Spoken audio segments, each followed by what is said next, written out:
Iepazīstinu ar Anabelu.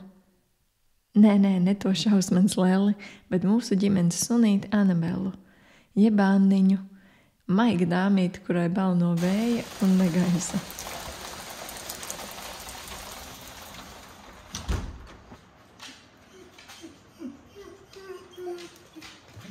Viss sākās pirms 2 nedēļām, kad bijām aizkavējušies Rīgā un braucām mājās, cerot, ka viss būs mierīgi, bet Annai tā viss negāja.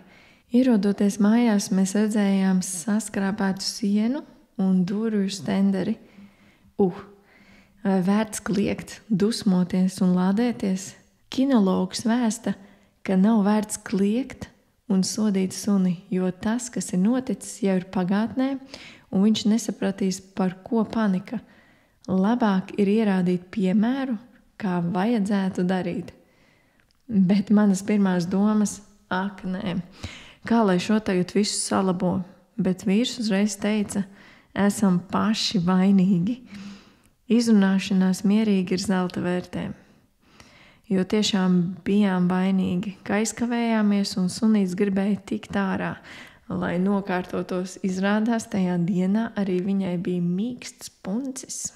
Ko sākām raisīt idejas un nonācām pie secinājuma špaktelis un šmilšpapīrs.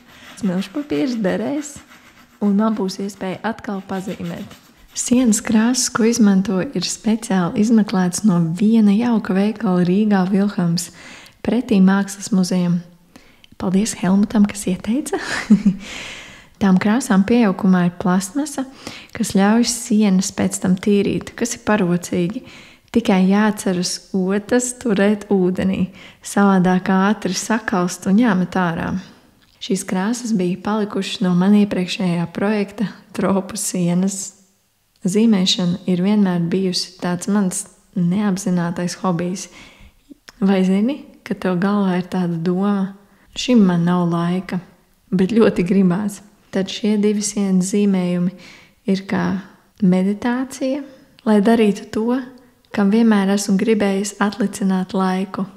Pat beidzot nopirku bloknotu, lai pazīmētu priekam. Manuprāt, šeit iedarās labs teiciens, kad aizverās vienas durvis, atverās otras. Un saskatīt arī gaišo katrā situācijā, kas sākumā liekas tumša. Panika un dusmošanās nevirza uz pārmaiņām attīstību. Atskatoties, šis ir tikai kārtējais dzīves notikums, kas nonāk pagātnē. Mācība galvenais, kā mēs mākam problēmas risināt, lai iedvesmas vairojas.